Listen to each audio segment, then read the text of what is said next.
What if I told you that Blake Lively, the queen of Hollywood glamour, used some of the most manipulative tactics to snatch a prestigious producer credit, and no one was safe from her? Yes, this is the real story behind her shockingly sudden producer title on a major film that's turned heads, raised eyebrows, and sparked chaos in the industry. The shocking truth? She blackmailed the crew, threatened them, and forced them to play along with her demands. And folks were about to expose all of it. Blake Lively, known for her charm and seemingly flawless Hollywood persona, was actually pulling some pretty ruthless strings behind the scenes. But did you know she actually begged for that coveted producer title? Oh yes, and not in the humble way you'd expect. Her attempt to claim what she felt was rightfully hers wasn't just a casual ask, but more like an ultimatum, a demand that many in the industry just couldn't ignore. The Producers Guild of America is supposed to be a high honor, but Blake didn't just ask for it, she forced her way in. Let's break it down, shall we? It was an email, and not just any email, an email that would set the stage for what we're about to uncover. Writing you with meaningful urgency,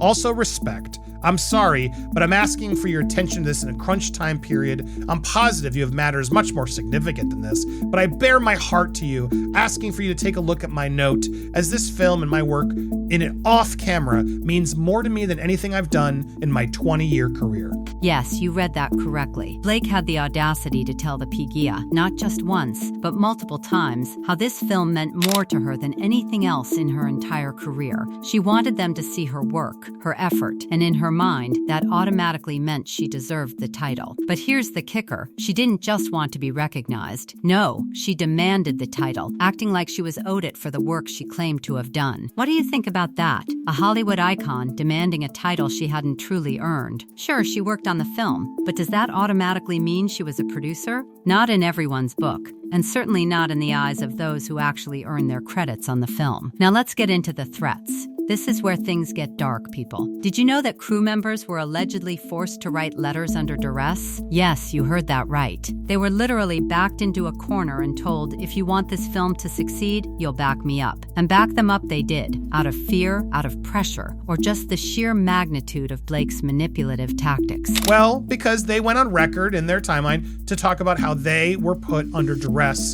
and felt like they were being extorted by Blake Lively to demand this PGA credit and mark. And in fact, here's the letter that they wrote. We're waiting for you a significant role in her contributions. Film meant a great deal to both person and our company, Wayfair. This wasn't enough, Blake, positive Blake. So even though they did a letter, she has been directly involved in overseeing every step of the development, from adapting the book to bringing our co-financier and casting our lead. From the time she was brought in, she has an instrumental voice in so many aspects of making the film. It's been impactful. Like they tried their damnedest to go above and beyond. Yes, she's been very involved in the film, but it wasn't enough.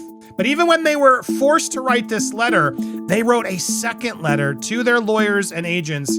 As we received this request for the PG mark, this was a request that we feel was unreasonable and cold-hearted. Essentially, the movie has been taken unjustly from Justin as director and essentially from Wayfair's control due to the extortion of Blake Lively.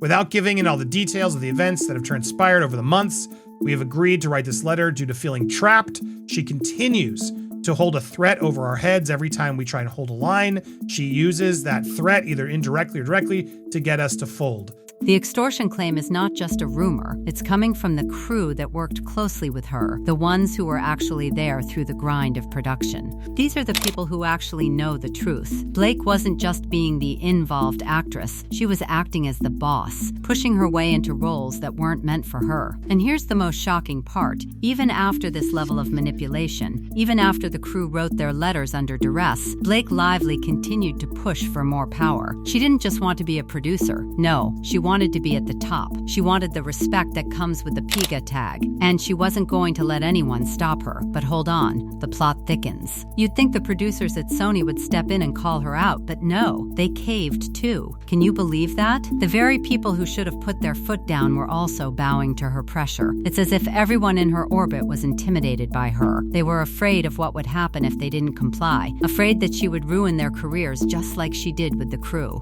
It wasn't just the crew she blackmailed. Sony, the studio behind the film, was admitting to being forced to go along with Blake's demands. How insane is that? A Hollywood titan like Sony being manipulated into submission. This is the very definition of power gone wrong. Blake knew exactly how to pull strings and get what she wanted, and the biggest shock? They all let her get away with it. But perhaps the most gut-wrenching part of this entire story is the director, Justin, who was left powerless in all this. Imagine working your whole life to build a film, only to have someone swoop in and steal the recognition you deserve. There's nothing we can do with this letter now. It only serves to memorialize the letter it was written, and they're admitting we wrote this under duress.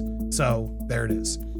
Even Sony, Sanford Pernatch admits here, I can't believe they caved on the producer credit for her. This is Sony admitting it in private. I can't believe it. She wants to change credits, all the order of production, her second position, moving to Jamie's. She wants to move the order of production of producers now. Blake Lively, who had no real control over the film's direction, was now at the center stage demanding recognition that should have gone to Justin. And when Justin tried to fight back, well, it was like hitting a brick wall. This is the ultimate power struggle in Hollywood, the battle between talent and ego. When Blake Lively decided to make herself the face of the film's production, she essentially erased Justin's creative work. And it's not just about the credit, it's about control. Blake wanted to control everything: the narrative, the production, and most importantly, the story. Now that we've peeled back the layers of Blake Lively's manipulative behavior, let's look at the aftermath. The film that should have been celebrated for its creativity and collaboration became a backdrop for scandal, backstabbing, and Hollywood manipulation at its worst. Imagine the chaos, the tension on set, the animosity brewing behind closed doors, all because of one woman's desperate need for a producer credit. Blake Lively wasn't just fighting for recognition, she was fighting for control. Control of the film's narrative, of the credit, and ultimately of her place in Hollywood. But here's the thing, was she really deserving of that credit? The crew, the director, even the producers knew that the power she wielded was not one of true merit, but one of force, of intimidation. So why did it all happen this way? Why did everyone just stand by and let Blake get away with this Hollywood heist? Well, the simple truth is this: fear. Fear that if they didn't comply, their careers would be ruined by a woman who had the power to destroy anyone who got in her way. She was untouchable. Her fame and influence were weapons, and everyone else was just trying to survive the storm she created. This wasn't just a matter of power, it was a matter of survival. The studio knew that if they didn't bend to Blake's will, it would create an irreparable fracture in their professional relationships. And Blake? She wasn't just satisfied with getting her credit. Oh no, she wanted to change everything. She wanted to rearrange the entire hierarchy of the producers, giving herself the top billing as if she was the driving force behind the film. And here's the kicker: the PGA, the very guild that awards these producer credits, has been described as a big country club. It's a system where the titles are handed out to those who may not have actually earned them, but have the right connections and the right amount of influence. In Blake's case, it wasn't just about the work she did. It was about her ability to manipulate the system, to make sure the world saw her as a top-tier producer. The PGA tag isn't just a title, it's prestige, status, and an invitation to the upper echelon of Hollywood. But for Blake, it was a badge of honor she felt entitled to wear. The problem? She wasn't the one who truly did the hard work on set. She wasn't the one sweating through long hours, making the film happen. No, she was the one who was demanding her name be placed on the credits, all while manipulating everyone around her to do her bidding. And when you look closer, when you really dig into the story,